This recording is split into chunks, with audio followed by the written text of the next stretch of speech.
En France, les lagunes côtières ne se rencontrent que dans 3 régions et sont bien représentées sur le littoral du Languedoc-Roussillon. Véritable interface entre terre et mer, les complexes lagunaires méditerranéens accueillent une diversité d'habitats et d'espèces remarquables, reconnus d'intérêt écologique majeur au niveau européen.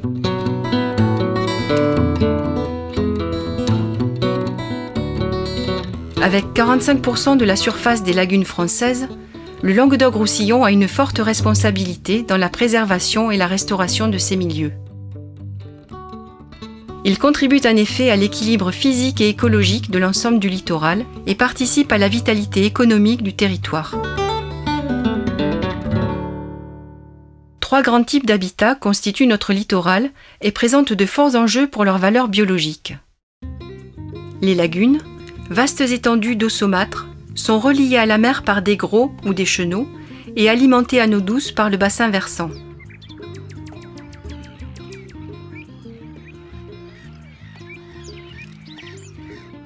De la qualité de ces échanges dépend la diversité biologique des lagunes. Elles constituent un milieu vital pour l'alimentation et la reproduction de la vie faune.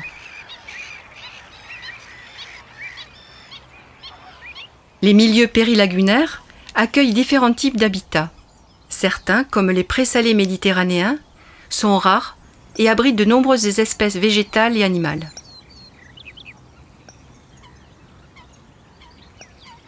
D'autres, comme les fourrés halophiles à salicorne, sont fréquents. Ces fourrés se développent sur des sols humides et très salés. Enfin, certains habitats sont très rares sur notre littoral. C'est le cas des steppes salées méditerranéennes, constituées de saladelles et se développant sur des sols sableux. De nombreuses espèces d'oiseaux sont liées à ces habitats périlagunaires, propices lors de leur période de reproduction et lieux d'alimentation et de stationnement migratoire.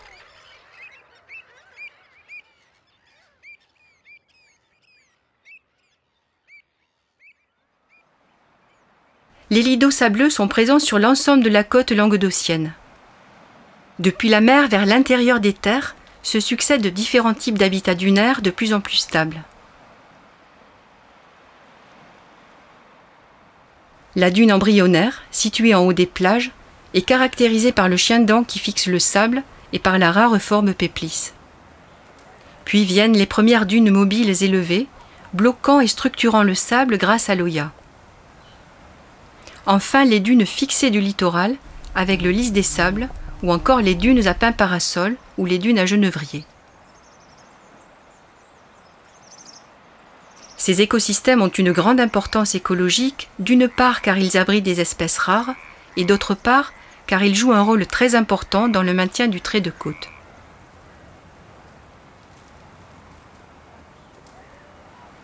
De par son climat et son patrimoine, ou encore la qualité de vie qu'elle offre, le Languedoc-Roussillon est une des régions les plus attractives de France. Cela induit une forte pression anthropique qui se manifeste sous différentes formes. Le territoire des communes littorales est de plus en plus artificialisé. Urbanisation du littoral, cabanisation, augmentation des rejets d'eau usée, construction de parkings sur des zones naturelles, remblaiement des habitats dunaires dans le cadre d'aménagements touristiques, autant d'atteintes qui fragilisent ces habitats d'intérêt communautaire. Le littoral est très fréquenté du printemps à la fin de l'automne. Des pistes, chemins d'accès, parkings se créent sur ces milieux naturels. À pied, à vélo, à cheval, en char à voile, mais aussi avec des véhicules à moteur pourtant prohibés. L'impact est fort en termes de piétinement, dérangement d'espèces, érosion des dunes.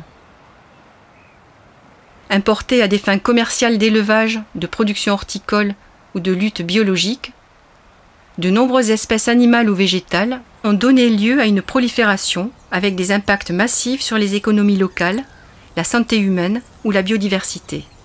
On parle d'espèces envahissantes.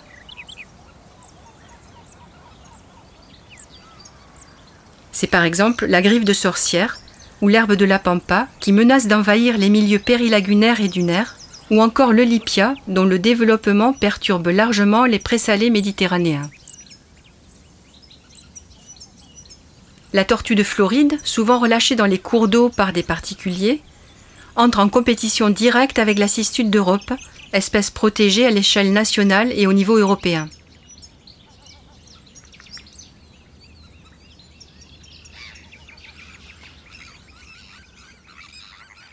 Une gestion inadaptée des milieux naturels peut entraîner la dégradation d'habitats. L'assèchement ou au contraire la mise à eau permanente des habitats lagunaires et périlagunaires peut mettre en péril des colonies d'oiseaux. Un mauvais entretien des ouvrages hydrauliques, le comblement des connexions entre ces milieux, un apport d'eau douce non adapté, modifie la salinité et peut atteindre par exemple l'état d'une roselière. Les présalés peuvent être menacés de fermeture par l'abandon du pâturage ou au contraire détruits par un surpâturage. Dans certains cas, l'utilisation de produits phytosanitaires peut altérer la qualité de l'eau. Conscients de la valeur de ce patrimoine naturel et des menaces qui l'atteignent, les acteurs de la région Languedoc-Roussillon mettent en place des actions concertées. C'est dans ce cadre que 7 partenaires se sont rassemblés autour d'un programme européen, Life Plus Lac Nature. Ce dernier, coordonné par le Conservatoire des espaces naturels du Languedoc-Roussillon, ambitionne la mise en œuvre d'actions démonstratives, durables et transférables, à travers une dynamique collective et innovante. Pendant les 5 années du projet, 5 sites Natura 2000 mis en réseau vont mener des actions pilotes sur ces problématiques communes à l'ensemble du littoral. En voici quelques illustrations. Dans la basse plaine de l'Aude, un parking permettant l'accès à la plage avait été créé il y a de nombreuses années sur un système dunaire. Afin de redonner le caractère naturel à la dune et après concertation, étude du milieu et de sa fréquentation, le parking a été démonté et des tests sur la végétation effectués. Une nouvelle aire de stationnement a été créée à l'amont du site. Des actions de lutte contre les espèces végétales ou animales envahissantes sont aussi expérimentées.